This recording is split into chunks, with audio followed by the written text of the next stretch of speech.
اعوذ باللہ من الشیطان الرجیم بسم اللہ الرحمن الرحیم۔ ابتدا ہے اللہ تعالیٰ کے پاک نام سے جو بڑا رحیم اور کریم ہے، جو اس کائنات کا واحد مالک ہے، جو روز جزا کا مالک ہے۔ ہزاروں کروڑوں درود و سلام آمینہ کے لال تاجدار مدینہ سردار الانبیاء امام الانبیاء محمد مصطفیٰ صلی اللہ علیہ وآلہ وسلم کی ذات اقدس پر کہ جن کے صدقے سے اللہ تعالیٰ نے اس کائنات کو پیدا فرمایا۔ آج میں جس موضوع پر لب کشائی کرنے کا شرف حاصل کر رہا ہوں بڑا ہی حساس موضوع ہے۔ میرے ایک دوست ہیں، پنجاب پولیس میں ہوتے ہیں، جناب محمد جوید صاحب۔ انہوں نے مجھے حکم کیا کہ بابا جی اس موضوع پہ بھی آپ لب کشائی کریں۔ تو آج کا میرا موضوع ہے سود۔ بڑے ہی سادہ الفاظ میں بات کرنا چاہوں گا، نہ تو مقررانہ داؤ پیج ہوں گے اس میں، نہ ہی کچھ ایسی چیزیں ہوں گی جو آپ کو بڑی دیر تک انتظار کرنا پڑے میرے موضوع کے ختم ہونے کا۔ سادہ سی دو باتیں ہیں کہ قرآن نے سود کو حرام قرار دیا ہے تو پھر وہ حرام ہے۔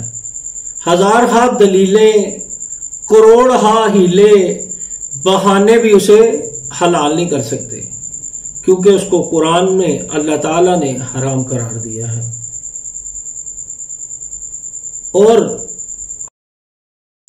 کہ سود کے 72 درجے ہیں، سود کے 72 درجے ہیں، اور ان میں سے سب سے کم درجہ اپنی ماں سے آدمی کا زنا کرنا ہے۔ یعنی کہ انسان اپنی ماں سے، آدمی اپنی ماں سے زنا کرے، یہ سود کا سب سے چھوٹا درجہ ہے۔ اور اس کا سب سے بڑا درجہ کسی مسلمان کی عزت کو خراب کرنا ہے۔ تو آج ہمیں اپنے اندر جھانک کے اپنے ضمیر سے یہ آواز لینی چاہیے، اپنے ضمیر کی آواز پہ کان دھرنا چاہیے۔ کیا ہم کہیں اس حرام کے کام میں ملوث تو نہیں ہیں؟ کہیں ہم سود دے تو نہیں رہے؟ کہیں ہم سود لے تو نہیں رہے؟ کہیں ہمیں کسی ایسے شخص کا سامنا تو نہیں جو سود لیتا ہے اور ہم اس کے گھر سے کھانا کھا رہے ہیں یا اس کی دعوتیں اڑا رہے ہیں؟ کیونکہ حرام مال سے کھانا بھی حرام ہی ہے۔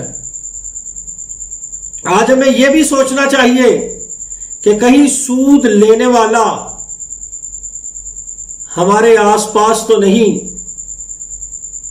کہیں وہ ہم پہ کچھ خرچ تو نہیں کر رہا۔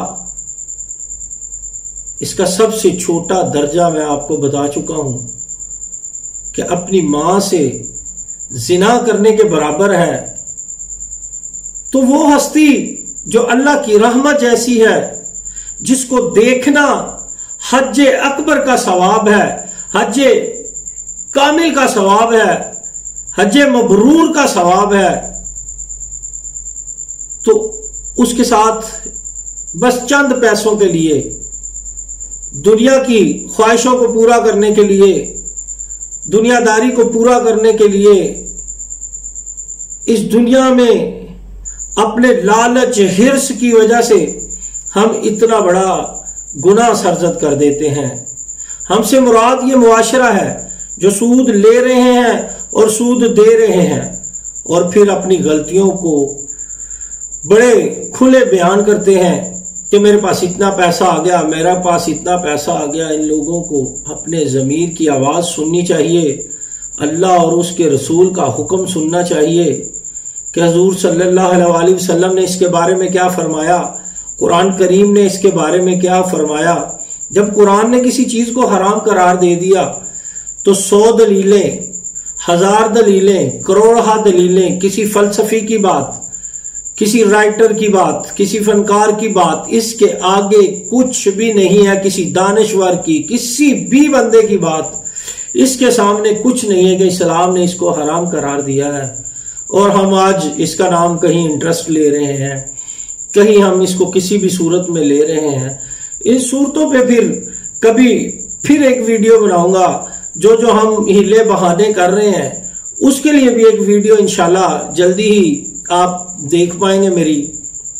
بس بتانا یہی ہے بھائی کہ سود اتنی بری چیز ہے کہ جس کا سب سے چھوٹا درجہ اپنی والدہ سے، اپنی ماں سے، اپنی جنت سے، یعنی کہ ماں کے پاؤں کے نیچے جنت ہے، ماں سے زنا کرنے کے برابر ہے.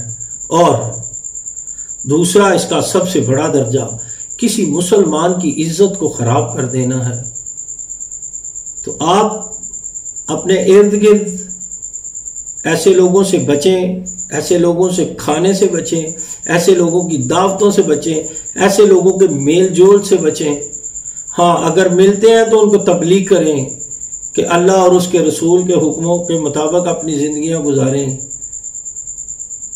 کیونکہ سرکار دو عالم صلی اللہ علیہ وسلم نے حجۃ الوداع میں سب کے سود معاف فرما دیے تھے اور حکم فرما دیا تھا کہ آج کے بعد سود حرام قرار دے دیا گیا.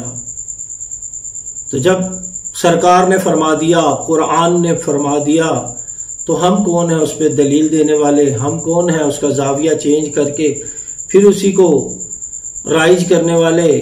یہ اللہ اور اس کے رسول سے جنگ ہے.